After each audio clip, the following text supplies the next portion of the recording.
Broadway international school દ્વારા ITI હેઠળના પ્રવેશવાળા વિદ્યાર્થીઓના વાલીઓને આગામી વર્ષની ફી ભરવા માટે કહેવાયું છે, ત્યારે જિલ્લા શિક્ષણ અધિકારીને પણ ફરિયાદ થઈ ગઈ છે।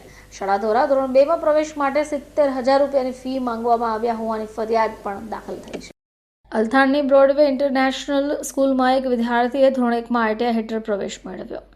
શાળાએ પ્રવેશ સમયે વાલી પાસે લખાવ્યું કે આ વિદ્યાર્થી ફક્ત એક ધોરણ સુધી જ મફતમાં ભણશે। ધોરણ 2 થી પ્રવેશ લેવા ફી ભરવી ફરજિયાત રહેશે। આ ઘટના અંગે કોર્પોરેટર પૂર્ણિમા દાવલેને જાણ થતાં તેમણે મુખ્યમંત્રી ભૂપેન્દ્ર પટેલને પત્ર લખી ફરિયાદ કરી છે। ફરિયાદમાં સંસ્કાર શિક્ષણ માટે ફાળવતી ગ્રાન્ટ હોવા છતાં શાળા બાળકોના ભાવિ સાથે રમત રમે છે। દબાણમાં વાલીઓમાં ભયનો માહોલ પણ ઊભો થવાનો ઉલ્લેખ કરાયો છે। આ મામલે બ્રોડવે સ્કૂલના મેનેજમેન્ટ હેડે જણાવ્યું કે અમે કોઈ પણ એડમિશન કેન્સલ કર્યું નથી। વાલી સ્વેચ્છાએ બીજી શાળામાં પ્રવેશ લેવા માટે ટ્રાન્સફર માટેની એપ્લિકેશન કરી હોવાથી મેનેજમેન્ટે એનઓસી આપ્યું હતું। પૂર્ણિમા હરીશ દાવલે, વોર્ડ નંબર 28, સુરત મહાનગરપાલિકા કોર્પોરેટર।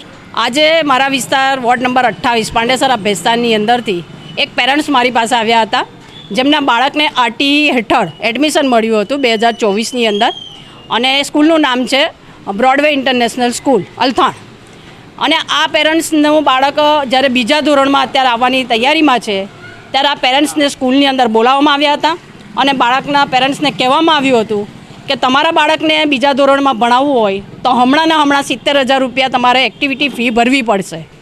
જેમ જ્યારે આ વાલીએ પૂછતા કે શાની ફી ભરવાની હોય છે અમને ખબર નથી અને આટલા બધા પૈસા અમારી પાસે છે નહીં, કારણ કે આરટીઈની હેઠળ જ્યારે એડમિશન મળ્યું હોય ત્યારે આવી કોઈ ફી ભરવામાં આવતી નથી એવી એમને ખબર હતી, અને સ્કૂલ તરફથી કહેવામાં આવ્યું છે કે એક્ટિવિટી ફી ભરવાની છે। તો મને પણ પોતાને ખ્યાલ નથી આવતો કે એક્ટિવિટી ફી એ શું હોઈ શકે।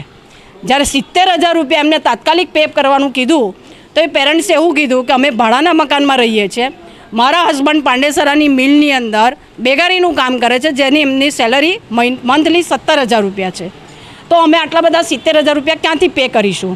તો ત્યારે સ્કૂલ તરફથી એક લેટર એમને આપવામાં આવ્યો અને લેટરની અંદર લખવામાં આવ્યું હતું કે તમારા બાળકને બીજી સ્કૂલની અંદર તમે સ્વેચ્છાએ લઈ જવા માંગો છો એવું એની પર ટાઈપિંગ કરેલું હતું અને પેરેન્ટ્સની પાસે એમની પર સહી લેવામાં આવી।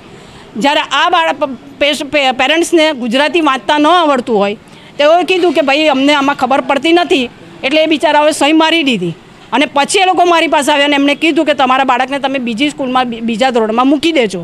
ત્યારે એ પેરેન્ટ્સ મારી પાસે આવ્યા અને મને રજૂઆત કરી, ત્યારે મેં એમને કીધું કે ભાઈ આ બાબતે હું જાણકારી મેળવી લઉં, અને આ બાબતમાં ખરેખર આવી રીતે 70,000 રૂપિયા માંગવામાં આવ્યા જ છે અને એવું કહેવામાં આવ્યું છે કે 1,30,000 જો તમે ભરો તો તમારા બાળકને અમે બીજા ધોરણમાં સારામાં સારી રીતે ભણાવીશું।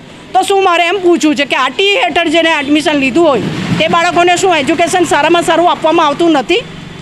આ તો અમારી ભાજપની સરકારને ખુલ્લી પાડવા માંગે છે, જ્યારે અમારા ભાજપની સરકાર ખૂબ સારું કામ કરી રહી છે, બાળકોને આરટીઈ હેઠળ સારામાં સારી સ્કૂલના સપના પૂરા થતા હોય અને સારામાં સારું શિક્ષણ મળતું હોય, તો આવા સ્કૂલવાળાઓ પૈસાની ખોટી માંગણી કરીને શા માટે પેરેન્ટ્સને હેરાન કરતા હશે?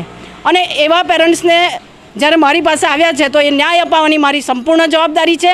આ બાબતે હું સુરત શહેરના શિક્ષણ મંત્રી પ્રફુલભાઈનું પણ હું ધ્યાન દોરીશ અને ડીઈઓ સાહેબને પણ મેં વોટ્સએપથી લેટર મોકલી આપેલો છે અને સીએમ સાહેબને પણ હું આ બાબતથી जानकारी पूरी पहुँचाड़ीश।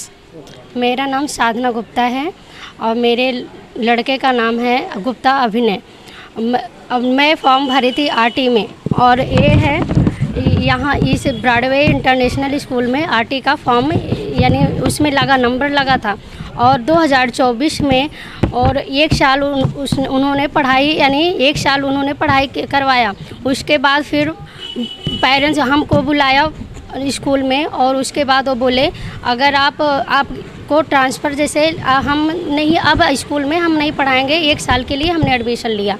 दूसरे और हम बोले कि सर ऐसा क्यों यानी आप कर रहे हो, जैसे आप यानी आरटी में ऐसा तो नहीं है कोई नहीं यानी कि 1 साल के लिए है। तो बोले कि अगर आप एक्टिविटी का 70,000 रुपये भरते हो अभी के अभी, तो हम दूसरे क्लास में आपके बच्चे को पढ़ाएंगे रखेंगे, नहीं तो हम नहीं रखेंगे। तो और फिर मैं मैसेज में कॉर्पोरेटर पूर्णिमा मैडम के पास मैं गई और फिर उनसे हमने ये बताया कि ऐसा है मैडम, तो उनसे हमने सहायता मांगी कि हमारे लड़के का ऐसा कर रहे हैं। ब्यूरो रिपोर्ट, चैनल आई विटनेस।